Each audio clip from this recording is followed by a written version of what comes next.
Okay, good morning. This is Michael. I'm starting today's video cast, and today we're taking a road trip. We're going to the foreclosure auction, and I'm going to flip the camera around here if I can figure out how to do that. It is a beautiful day here in Titusville, Florida. The foreclosure auction is at the auxiliary building to the Titusville courthouse, and let's see here. The phone doesn't want to cooperate with me, so I'm gonna just turn my head around. We'll do it that way. Behind me is the actual courthouse, and then over my other shoulder here is where the auxiliary building is. So that's where the courthouse auction is, the foreclosure auction, and I'm gonna put another video together to attach to this one where I'm gonna explain the search process that I do. I do a title search for some investors, and the property I happened to be searching, the auction for that one got canceled today, but I went ahead and did the search anyways, just so I could explain to you guys what I go through and what's involved in buying a property at the foreclosure sale. So with that, I'm gonna go inside and I'll see you on the other end. We're going to go ahead and get started with the announcements. Please turn off your cell phones or put them on silent. If you need to take a call, please step outside and come down the ramp and take your call. Please do not move the chairs or tables. This is a court-ordered event. Please conduct yourselves accordingly as if you are in a courtroom. Any disrespectful or disruptive behavior directed at the clerks or other attendees may result in your being asked to leave the auction. If you cannot hear the auctioneer, please move forward. If the auctioneer cannot hear you, your bid will not count. If you are bidding, place your bid loudly and clearly and state your name after each bid placed. Bids should be placed in whole dollar increments to avoid any issue with interpretation. At the end of this announcement, the auctioneer will read off the cancellations. If you are the successful bidder, you are statutorily required to pay a minimum of 5% of your total bid immediately following the sale of that case. The auctioneer will not move on to the next case until the 5% deposit has been verified. If the deposit cannot be collected, the auctioneer will immediately auction the case again. If you are paying your deposit with cash, you will be asked to pay in an alternate location. Please keep in mind that the auctioneer will continue auctioning cases in your absence. If the auctioneer receives notification that the cash deposit is not fully paid, the case will be auctioned again. The remaining balance of the successful bid is due before 5 o'clock today and can be paid at any one of the clerk's office locations: Titusville, Viera, Merritt Island, Melbourne, or Palm Bay. Your balance will include the State of Florida Department of Revenue documentary stamp tax calculated at 70 cents per $100 of the successful bid amount.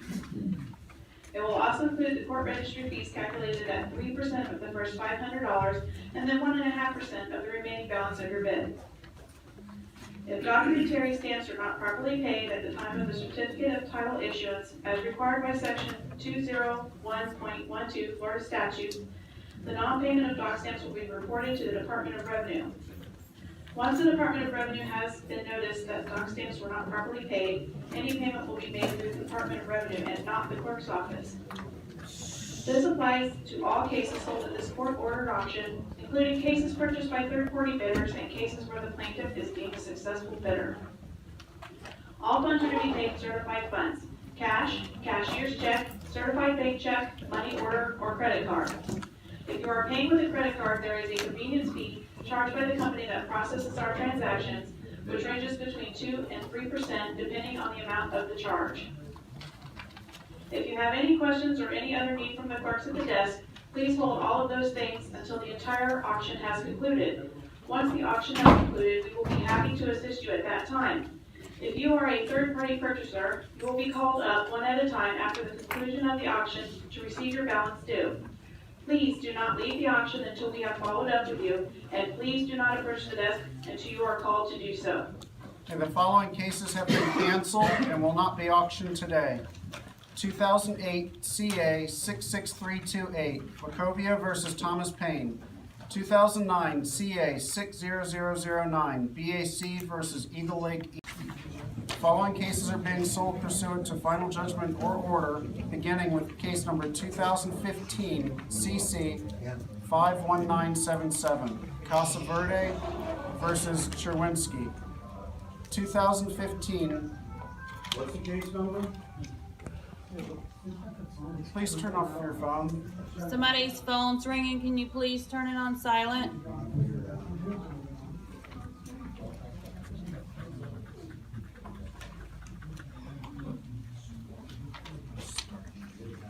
The case number is 2015 CC 51977. Casa Verde versus Cherwinski. 2015 CC 51977.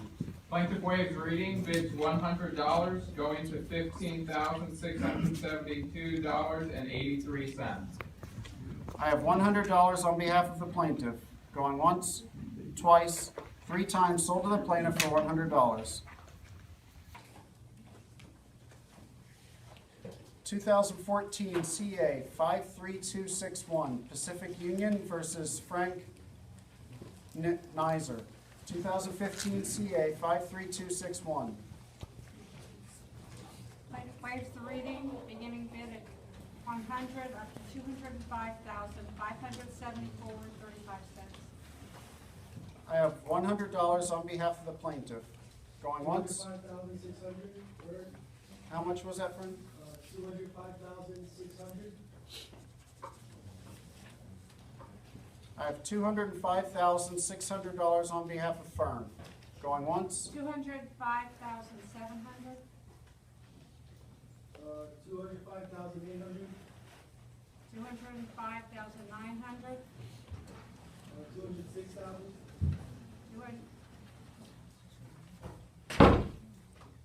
I have $206,000 on behalf of Fern. Going once, twice, 206,500 francs. 206,700 francs. 207,000 francs. 208,000 francs. 209,000 francs. 209,500 francs. 210,000 francs. 210,500. 211,000 francs. 211,500. 212,000 francs. 212,500 francs. 215,000 francs. 215,500 francs. 216,000 francs. 216,500 francs. 217,000 francs. 217,500 francs. I have $217,500 on behalf of Fern. Going once, twice, 3 times, sold to Fern for $217,500. The next case, 2007 CA 28543, Bank of New York versus Summer Schaefer. 2007 CA 28543. Plaintiff waives the reading, bids $100. I have $100 on behalf of the plaintiff. $40,000, Jared. How much, Jared? $40,000. Thank you. 41,000 plaintiff. 45,000, Jared. 46,000 plaintiff. 50,000, Jared. 51,000 plaintiff. I have $51,000 on behalf of the plaintiff. Going once, 52,000. 53,000 plaintiff. 55,000. Alan. 56,000 plaintiff. 59,000. Alan. 60,000 plaintiff. I have $60,000 on behalf of the plaintiff. Going once, 61,000 Dave. 62,000 plaintiff. 63,000 Dave. How much did you? 63,000. Oh, sorry. 64,000 plaintiff. 65,000 Dave. 66,000 plaintiff. 67,000 Dave. 68,000 plaintiff. 69,000 Dave. 70,000 plaintiff. I have $70,000 on behalf of the plaintiff. 71,000 Dan. 72,000 plaintiff. 73,000 Dan. 74,000 plaintiff. 74,100. 75,100 plaintiff. I have $75,100 on behalf of the plaintiff. Going once, twice, 3 times sold to the plaintiff for $75,100.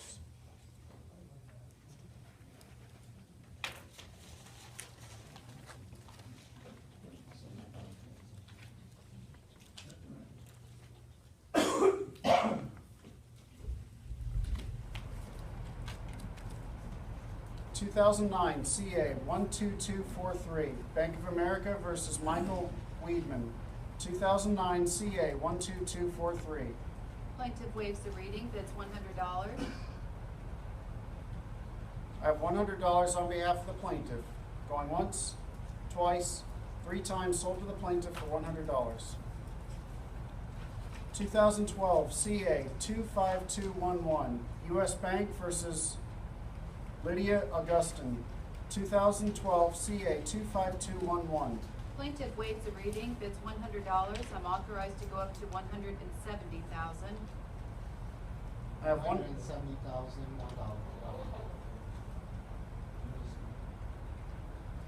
I have $170,001 on behalf of Ravi. Going once, twice, 3 times sold to Ravi for $170,001. Okay, so back home now, back at the Back Porch Studios in West Melbourne.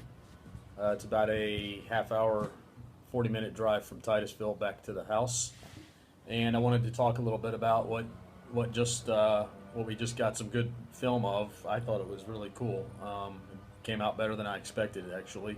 So I wanted to talk to you guys a little bit about what's involved in buying a foreclosure property.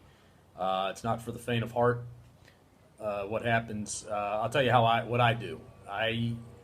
As I said in the first videos, I am president of the title company Brevard. I'm also a licensed member of the Florida Bar, and I do title searches for some investors. I have some investor clients that actually buy property at the foreclosure auction. Usually I search anywhere from 5 to 10 properties a week. They give me a list of the properties that they want to have me look at, and the reason that they want me to look at them is because when you buy property at the foreclosure auction, you don't get title insurance. Now, you have to distinguish from property that you buy from the bank after the bank has already been through the property, through the foreclosure process, has taken the property back in the foreclosure process, and those you saw the videos of where it says plaintiff sold to the plaintiff for $100. So now that property is now property of the bank, or it will be once they issue a formal certificate of title. What happens today is the clerk will file what's called a notice of sale. A certificate of sale. The notice of sale is what happens when the clerk sends out they send out a document called a notice of sale to notify the public that the property is being sold. Then it's sold, which is what you just saw, and then the clerk will prepare a certificate of sale saying that the property was sold to whatever bidder for whatever amount. And then about 10 days later, they'll issue the actual certificate of title.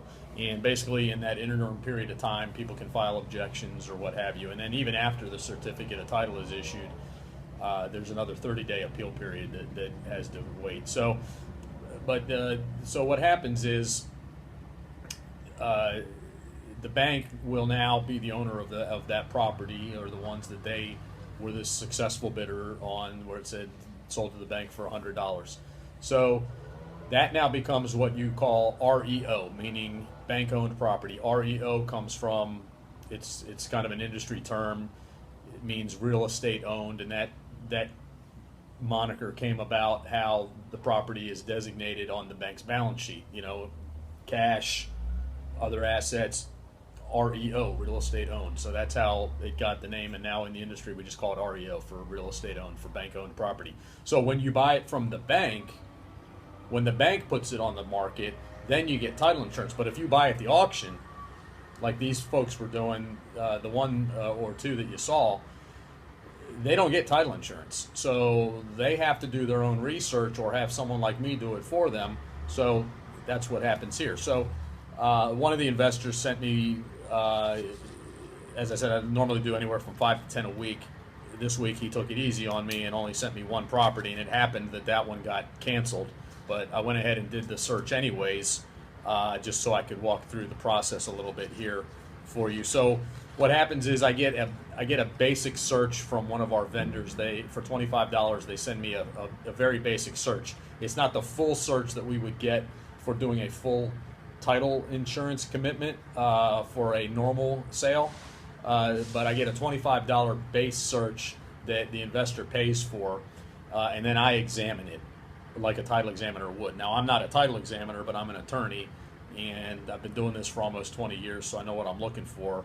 But the understanding with the investor is he knows that he's not getting title insurance, he's just getting Michael's best, estimation of whether the foreclosure work was clean or not, because sometimes the attorneys who handle the foreclosures, they miss stuff, and they just do. They're human, or they have a difference of opinion on why, and I'll give you an example. So the mortgage company that is foreclosing the mortgage, they have to name as a defendant any other junior lien holders. That could be a second mortgage holder, it could be a judgment creditor, it could be another lien holder, like if somebody had a new roof put on and somebody liened the property for that.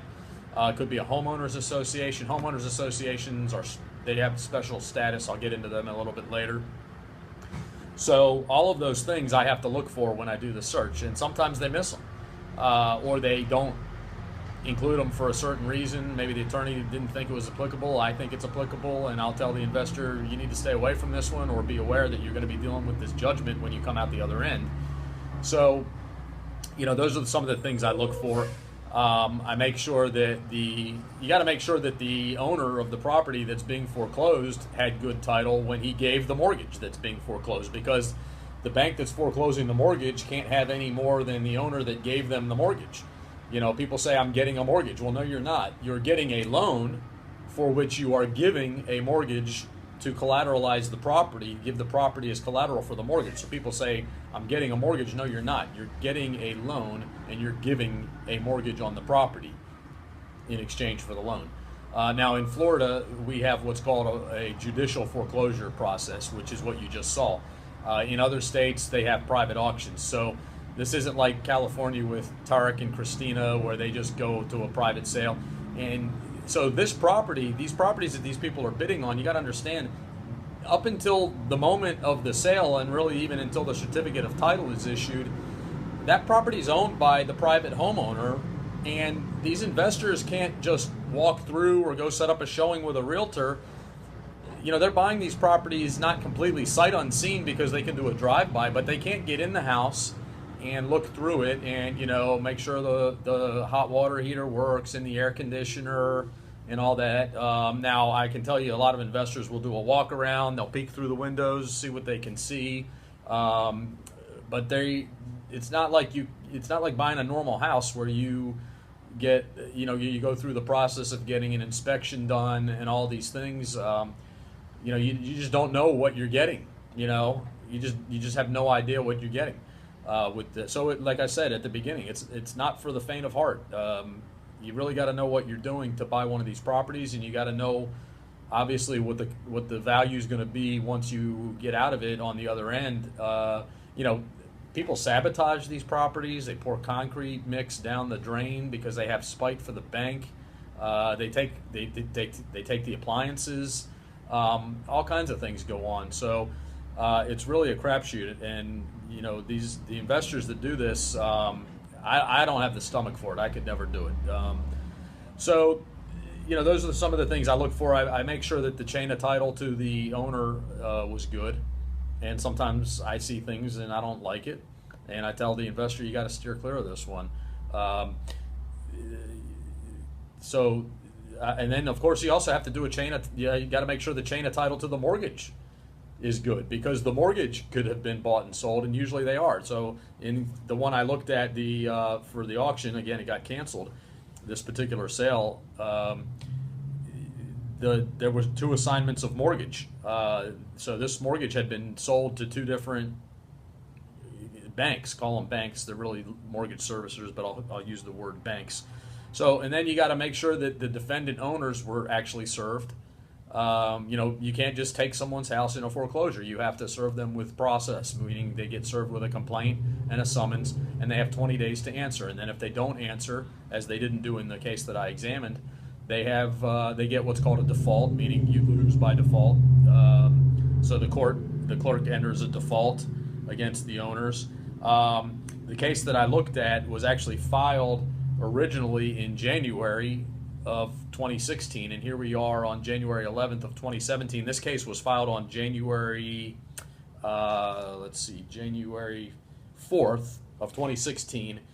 The original sale date was actually July 15th of 2016, and the bank canceled its own sale date, and it said that plaintiff has not received an appraisal and is unable to prepare an accurate bid without it. So, left foot, right foot, they don't even know what they're so people ask, why does it take so long for this foreclosure process? Well, here's a plaintiff. It's an uncontested foreclosure. They get a judgment. They get a sale date.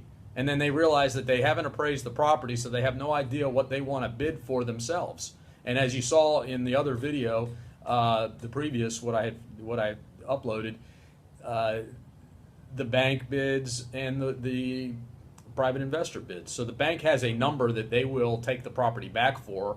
They're not going to, they have a number that they think the property's worth, and then the investor has to sometimes bid against the bank. So in this case, this property should have been sold 6 months ago, but they didn't have their stuff together. They didn't have their own appraisal. So it just, these are the things that drive people crazy about the judicial system. So just picking up some other things. So again, you don't get title insurance. You don't have the opportunity to do an inspection. I mean, you can knock on the door and say, hey, I'd like to take a look at your house because I'm going to buy it at the foreclosure auction, but that's not going to probably be a conversation most people want to have. That's probably pretty awkward. And you'd be trespassing if you go on the person's property without their permission. So I check for liens and judgments, and if you buy the property and there's a judgment lien, the person who, people that don't pay their mortgage probably aren't paying their credit card or other stuff, and sometimes they get sued by a credit card company and they get a judgment. Well, that judgment has now become a lien on the property, and that's like it's almost like a second or third mortgage. And if those weren't brought into the foreclosure case, then when you buy it at the foreclosure auction, you just bought a property that has a judgment lien on it. In this particular case, this one had a lien to the city of Palm Bay for utilities. That has to be paid. There's no getting around that. So sometimes they have code enforcement liens. The city of Palm Bay, that's the one that I looked at. Most of the investors that I deal with, they stay in Palm Bay and they stay away from homeowners association properties. That's one of the reasons they go to Palm Bay. Another reason they choose property in Palm Bay is they know the market. Property really turns over pretty good in Palm Bay. There's very few homeowners associations, and one of the reasons the investors like to avoid homeowners associations is, see, if the bank takes the property back and there's a homeowners association lien, the bank only has to pay up to 1 year's dues of the homeowners association, or 1% of the original outstanding, or the original principal balance of the mortgage. That's a special deal that the bank gets. But if you, as a third-party investor, buys the property, you got to pay the whole shebang for the homeowners association. So, like I said, there's a lot of stuff here. There's a lot of layers to this onion, and that's why these guys usually avoid properties with homeowners associations. As you saw, the room at the auction was very crowded. It's a sign of the market. Right now, listings are hard to come by for realtors. If property it's a seller's market. We're at a point now in the foreclosure cycle, the market cycle, where foreclosures and short sales, all you got to do is look at the statistics. I don't have them handy, but every year they've been coming down and down and down. Fewer getting filed, going into the pipeline. Florida passed a couple laws a couple years ago making the foreclosure process go faster. And actually the one that I examined was a year, but it was only a year. And really they had a judgment at 6 months. So, and as I said, this property should have been sold in July. they had a judgment in May, and it should have already been gone. And that's pretty quick. I mean, sometimes I see cases that are filed in going back to 08, 09, 10, 11. So, this one moved pretty quickly, even though it is moving at its own little snail's pace within itself. But in the overall picture, it's still pretty fast, relatively speaking. So, again, you got to be really careful buying foreclosed property. Or foreclosures at the auction, and you heard the announcement piece. You really got to be prepared. You got to. I had one a couple of weeks ago, by the way. Sometimes the investors go there, and I had a call from an investor saying, "Hey, I bought this one. I put the initial deposit down. Can you take a look at it?" And this guy put up $5,000 in his initial deposit, and he, as you heard in the announcement, he has to bring the rest of the money back before the close of business.